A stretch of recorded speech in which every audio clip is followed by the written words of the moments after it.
घातलं आणि ढेकर दि बास म्हणले, खूप झालं. पोट भरलं तुझं? हा म्हणले पोट भरलं. का? देव कशाचा भुकेलाय? भावाचा. देव भावाचा भुकेला, देव भावाचा भुकेला, देव भावाचा भुकेला, देव भावाचा, देव भावाचा भुकेला, देव भावाचा भुकेला. भाव दे कोणी तोषला, भाव दे कोणी तोषला, भाव दे कोणी तोषला, भाव दे कोणी तोषला. देव भावाचा भुकेला, देव भावाचा भुकेला, देव भावाचा भुकेला. भाव दे कोणी तोषला, भाव दे कोणी तोषला, भाव दे कोणी तोषला, भाव दे कोणी तोषला. देव भावाचा भुकेला, देव भावाचा भुकेला, देव भावाचा भुकेला, भाव देखोनी तोषला. भगवंत संतुष्ट होतो भाव पाहून.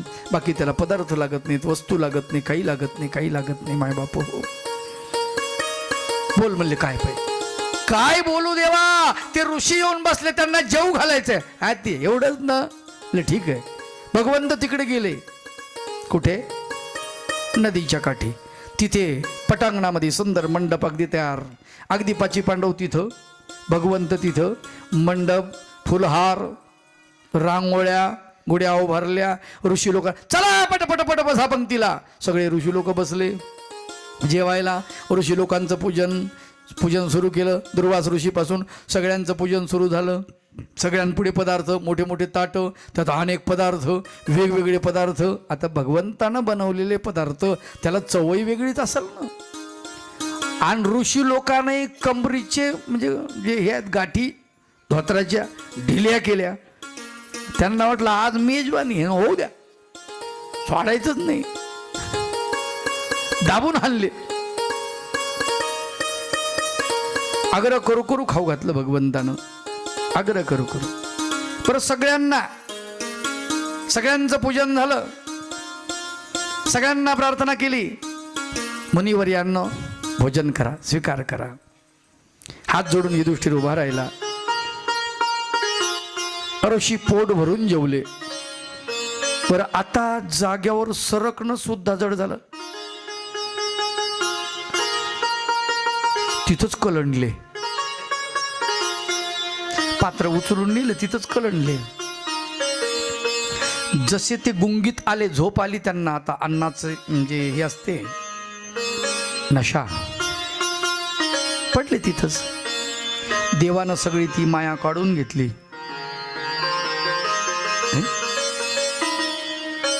त्याची माया अजब असते.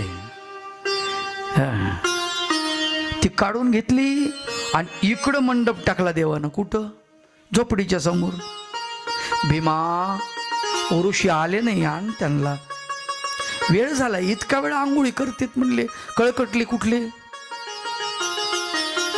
काय महिन्याची आंघोळी एकदाच करायला काय ते? हे बोलू ना त्यांना.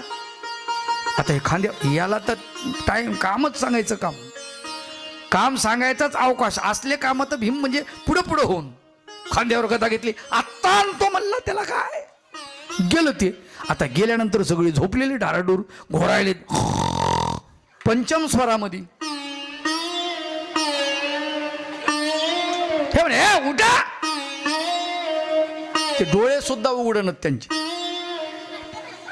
गदेना मारीन म्हणला गदा. उठता का नाही? भीमा अरे काय झोपू दे ना, आताच जेवलो. येड लागला का म्हणला? स्वयंपाक झालाय तिकडं, आम्ही राबलो म्हणला. रात्री येता कोणाच्या दारामध्ये फिरता म्हणला. रातच्याला जेवायला तुमच्या बापाने ठेवलं काय? आता याचा तर पट्टा सुटला. याला माहिती भगवंतानं पाठवलंय, आपल्याला काहीच करू शकत नाही. ती नाही तर ऋषी पुढे बोलायची ताकद आहे कोणाची? दुर्वासाच्या लक्षात आलं याला शापही लागणार नाही, काही नाही. आडमुठ आहे म्हणले. भगवंतानं पाठवलं याला. ए बाबा येतो तिथपर्यंत, चल. निघाले सगळे.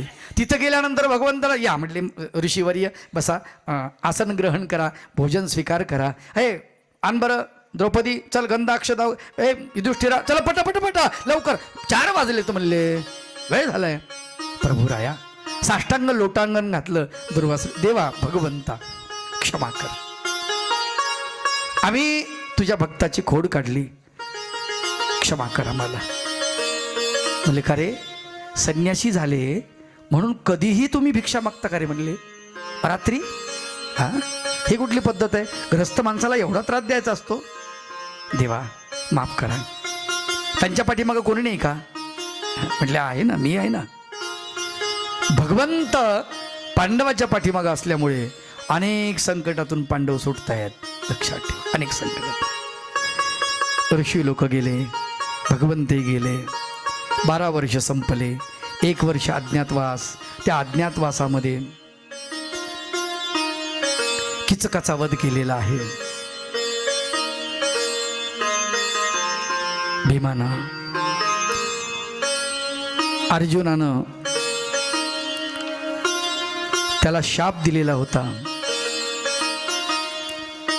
रंभा, उर्वशी, मेनकी यांचं नृत्य बघायला तो गेला होता. म्हणजे ब्रह्मास्त्र आणण्यासाठी गेला होता इंद्राकडे. आणि त्या नृत्य करतायत. आणि ते नृत्य पाहताना याने सांगितलं की सुंदर नाचतायत. ते म्हटले माझ्यासोबत लग्न कर. हे म्हटले नाही, आमच्या जमत नाही. अरे म्हणले माझं नृत्य चांगलं वाटलं ना? नाही हो, तुमचं नृत्य चांगलं वाटलं, सुंदर नाचलात तुम्ही, मग माझ्यासोबत लग्न करायला काय अडचण आहे? ते म्हटले मी इंद्राचा पुत्र आहे आणि तुम्ही इंद्राच्या पत्नी आहात.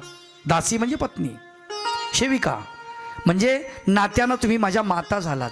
आय आमच्या स्वर्गात असलं काही नसतं. ते म्हणले तुमच्या स्वर्गात नसतं, पण आमच्या मृत्यू लोकात असतं ना. आईला आईच म्हणतो म्हणले आम्ही. अजून आम्ही बिघडलो ना एवढे, तुमच्यावानी देव लोकावानी. शाप दिला तिनं. जाय म्हणली तू नपुसक होशील.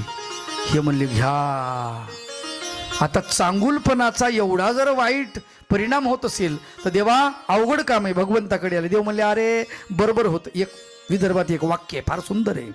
देव बरोबर करते.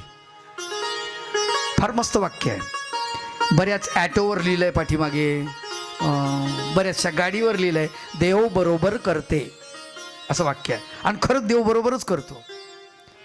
आपल्याला बिमारी जर आली ना, समजायचं आपण जास्त देव देव करत नाही. देवानं आपल्याला चांगला धडा दिला. बिमारी आल्यामुळे आता देवा भगवंता दत्तात्रय महाराज थंडी वाजायली मरण आतापर्यंत काऊन नाही म्हणला?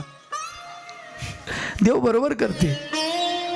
लक्षात घ्या, देव कधीच चुकीचं करत नाही, कधीच नाही.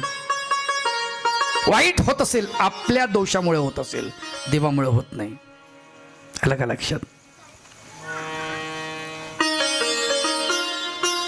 या अर्जुनाला श्राप मिळाल्यामुळे तो अर्जुन बृहन्नडेच्या वेशामध्ये 1 वर्ष हा तृतीय पंथी म्हणून राहिलेला आहे अर्जुन.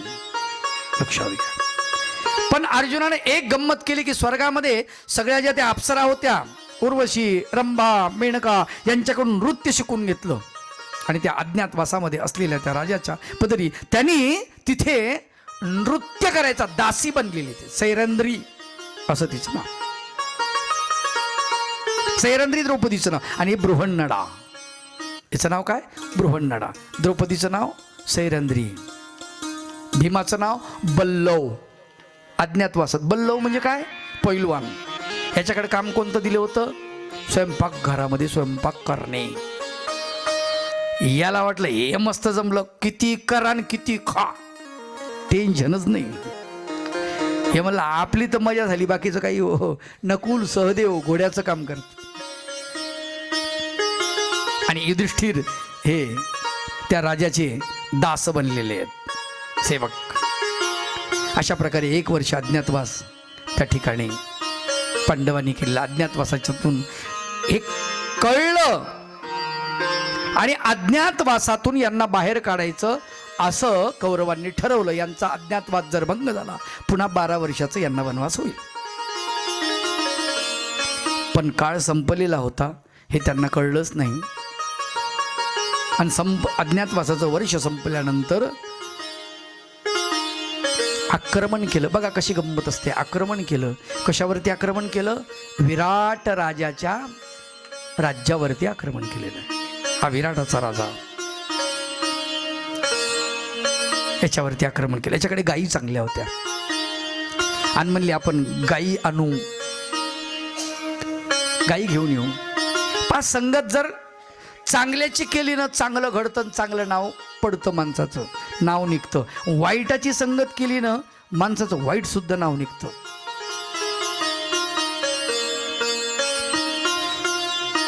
भीष्म पितामह महान योद्धा, तपस्वी, ब्रह्मचर्य व्रताचं पालन करणारा, याला सुद्धा दुर्योधनाच्या संगतीमुळे गायी हाकायचं काम पडलं, शूद्र काम करावं लागलं. सुभाषितकार फार सुंदर वर्णन करतात, महाभारतामध्ये श्लोक आलेला आहे.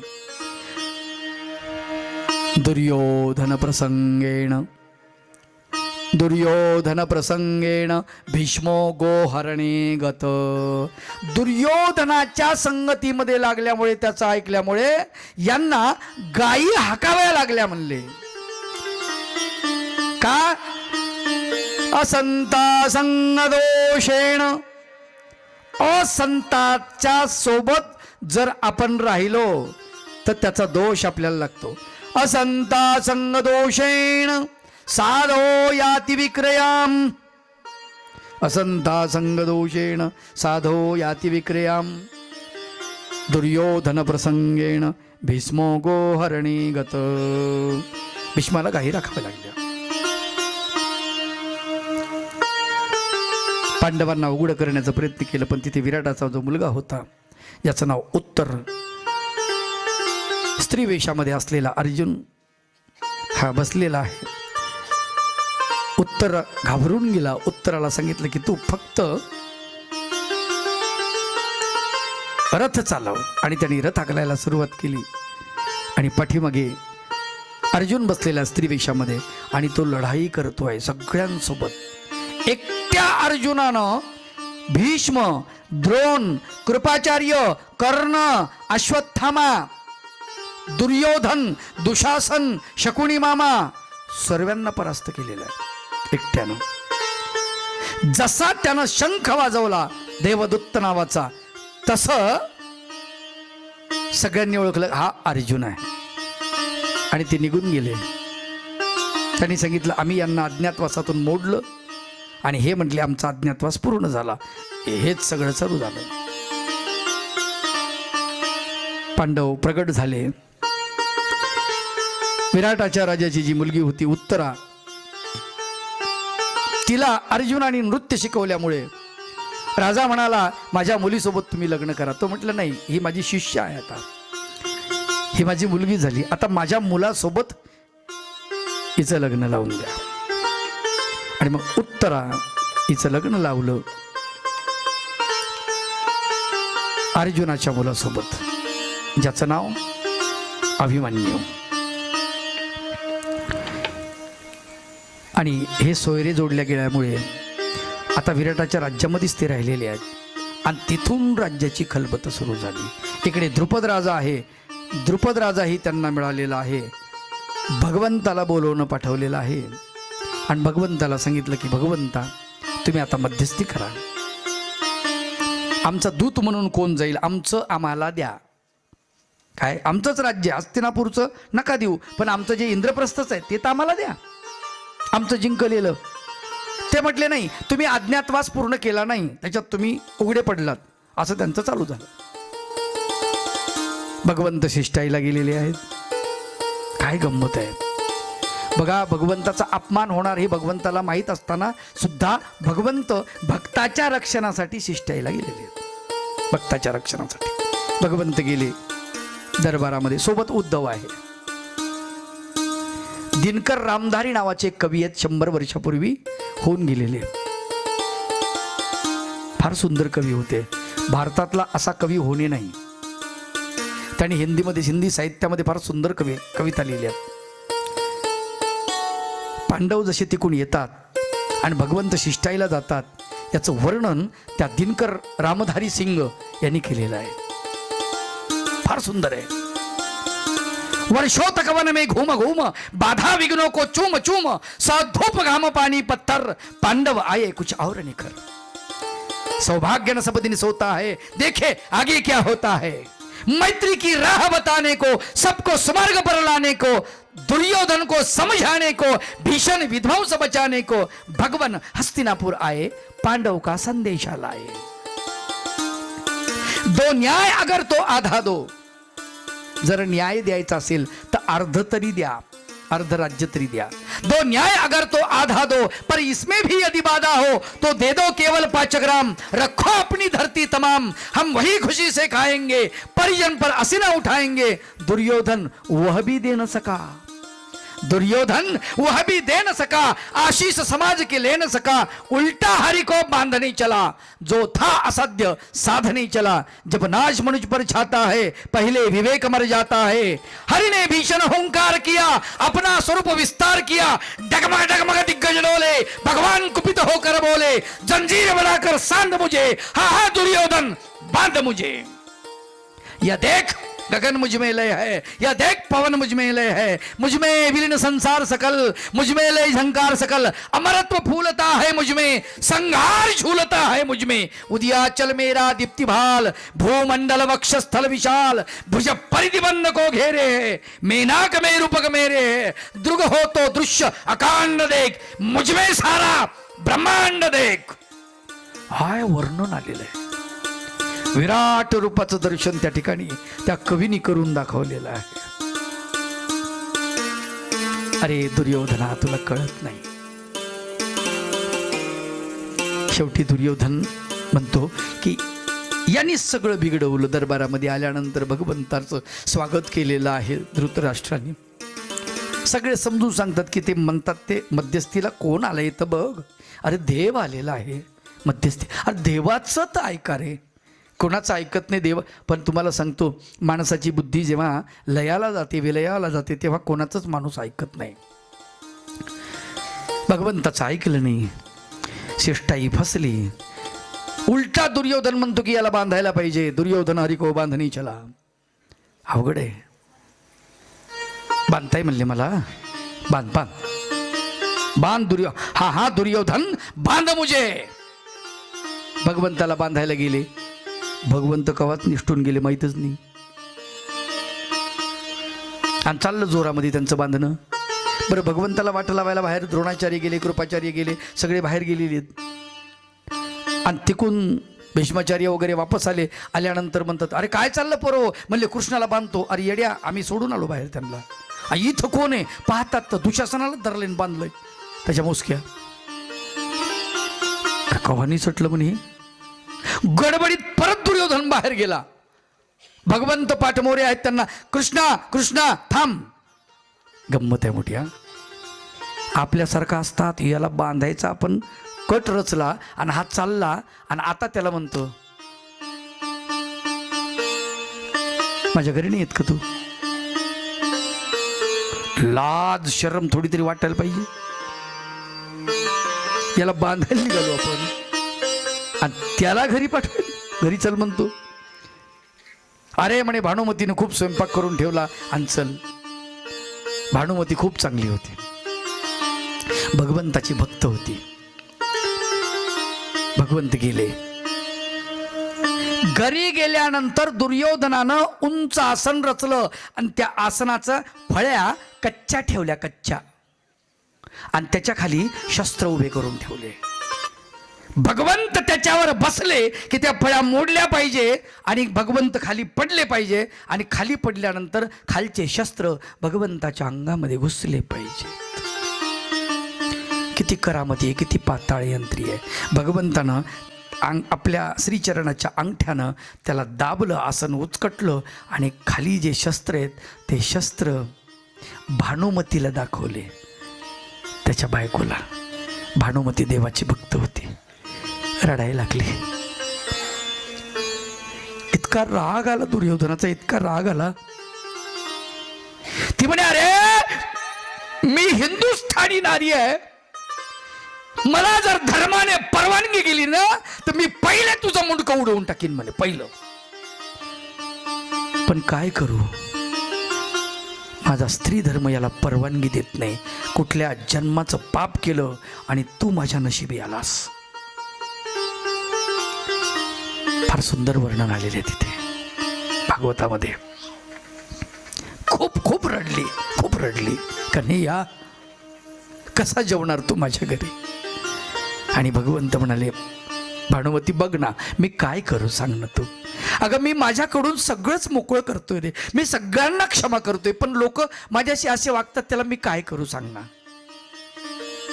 भगवंत रस्त्यानं चालले, समोर काका गेलेले आहेत, विदुर काका. काका चालले, काका विचार करतात, भगवंत आपल्या घरी जेवायला आले असते बरं झालं असतं, पण तो तिथला पाहुणचार घेईल, आपल्याकडे कशाला येईल. दुरून आवाज दिला, काका काका. विदुरानं मग बघितलं, अरे मला कोण आवाज देते. पाहिलं तर कृष्ण. अरे कन्हैया तू? हो, मला तुमच्याकडे जेवायला यायचं. इतका आनंद झाला, इतका आनंद झाला, भगवंत माझ्या घरी जेवायला येणार. कृष्णा घरी जाय तू, मी 2 मिनिटात येतो.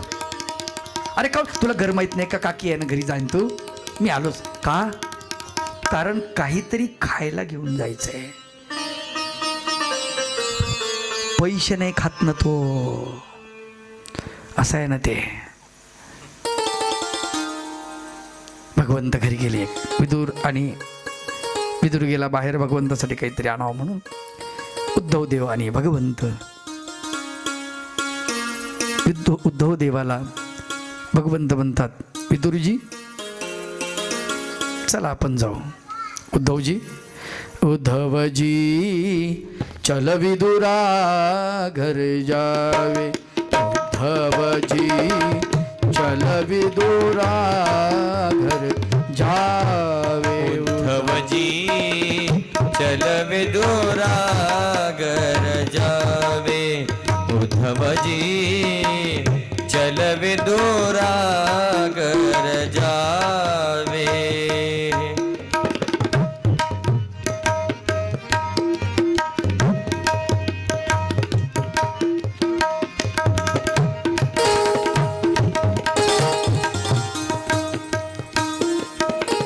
उद्धवजी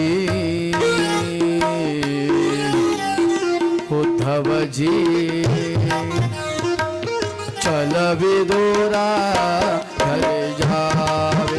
उद्धवजी चल विदुरा घर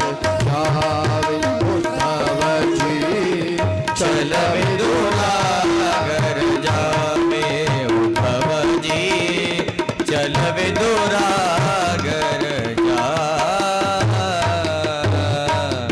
घरी भगवंत पोहोचले आणि तिथे विदुर काकी जी आहेत ती स्नान करून नुकतीच आलेली, अंगावरती असं वस्त्र गुंडाळून, डोक्यावरती घेतलेलं चोळीची गाठ बांधलेली आणि लुगडं अर्ध नेसलेलं अर्ध डोक्यावरती घेऊन केस ओले आहेत.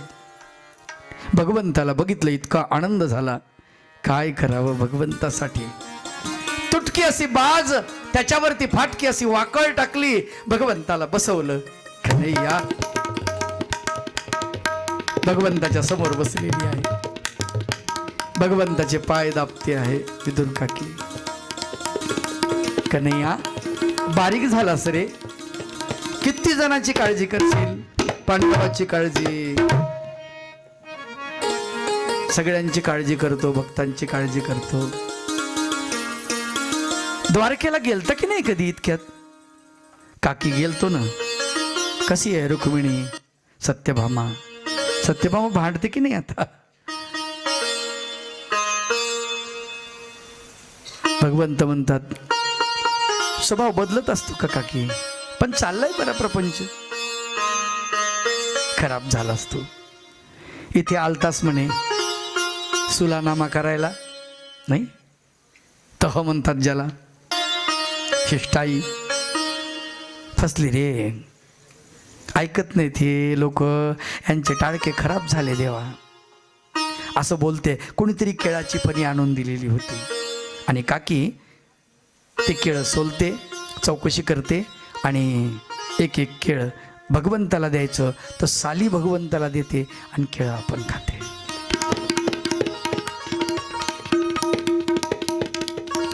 हे भले डझन 1.5 डझन केळं खाल्ली तिनं आणि भगवंत साली खाईल. आता ते उद्धव देव पाहिलेत, ते म्हणले हे तर अवघडच काम आहे याचं. अरे तिथे रुक्मिणी चपातीचे काठ मोडून बाजूला करती आणि मधली चपाती देते का तर काठ रुततील. बघा म्हणे याला आता हे तर साली खायला लागलं ढकाळल्या म्हणे. अवघडच काम आहे म्हणे याचं. तो अवसर बघू राहिला. विदुर काका आले तिकडून. आल्यानंतर त्या विदुराने बघितलं की ही साली भगवंताला देते आणि केळं आपण खाते. ए अगं काय करतेस? पटकन पदर डोक्यावरती घेतला. माय तुम्ही आलेत. अहो म्हणले देवाला केळं देते. केळं देते? तुझं तोंड गोड आहे का तुरट आहे? ते म्हणे माझं तोंड गोड आहे. मग सालीनं तुरट पडतं का गोड पडतं? केळानं गोड पडतं. म्हणले केळानं गोड पडतं माय. आणि मी केळं खाल्ले काय? मग म्हणले तू केळं खाल्ले, साली देवाला दिली. दुसरं केळ सोडलं. कन्हैया चुकलं रे, माफ कर मला, केळ खा. काकी अब वो मजा नहीं है. ती जी मजा होती ना सालीमध्ये, ती मजा आता केळात नाही येणार काकी.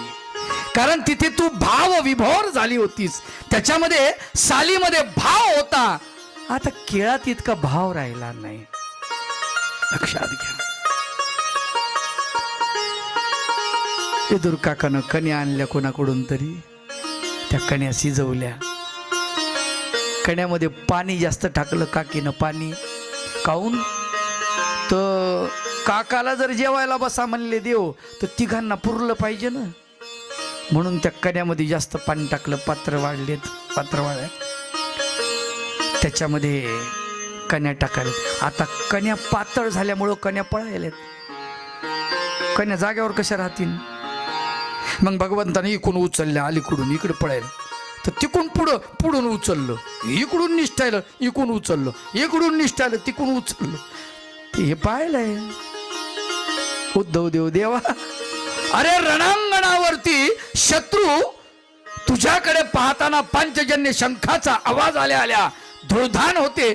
सगळे पळतात आणि ह्या कन्या तुला घाबरत नाही. देव म्हणतात ग बस. हे भाव आहे. भाव पळायला म्हणले विदुराचा. हे भाव मला सावरता सावरता माझी फजिती व्हायली. भाव नसला तर मग काही अडचण नाही म्हणले. भाव आहे ना. म्हणून माझ्या शक्ती काम करत नाहीत. शक्ती बाजूला होऊन जातात म्हणले. हात मोकळ्या करतात शक्ती. देवा तुमचं तुम्ही बघून घ्या म्हणतात शक्ती. आलं का लक्षात? म्हणून आपण देवापाशी ताट जर समोर ठेवलं आणि जर ते ताट संकल्प सोडून भगवंताला प्रार्थना केली आणि आपला जर भाव नसेल तर शक्ती असतात तिथे. शक्ती स्वीकार करतात त्या पदार्थाचा. आलं का लक्षात? आणि आपला भाव जर प्रचंड असेल शक्ती म्हणतात देवा हे तुमचं तुम्ही पहा. बाजूला होतात शक्ती. आलं का लक्षात? सुंदर असं भोजन चाललेलं आहे तिथे. काय सांगायचं माय बाप. त्या ठिकाणी विदुराचा भाव हा अत्यंत उच्च कोटीला पोहोचलेला आहे. ज्यांचे ज्यांचे भाव उच्च कोटीला पोहोचले त्यांना त्यांना भगवंताची प्राप्ती होते नंतर. म्हणून ते महत्वाचं आहे. भगवंतानं केलेली शिष्टाई इथे फसलेली आहे. पण विदुराच्या घरी भोजन करून भगवंत परत गेले. सांगितलं पांडवांना शिष्टाई फसलेली आहे, तुम्ही तयारीला लागा. पांडव तयारीला लागले, कौरव तयारीला लागले. एक एक राजांना आपल्या बाजूने ओढतात प्रत्येक जण. ठरलं आता पक्क ठरलं की लढाई होणार. पक्क आहे. आता कौरव असं देणार नाही, लढून घ्यावं लागेल. आपला हक्क आपल्याला मागून घ्यावा लागेल. मग आता सगळ्यांकडे जातात. भगवंताकडे दुर्योधन आणि अर्जुन एकदा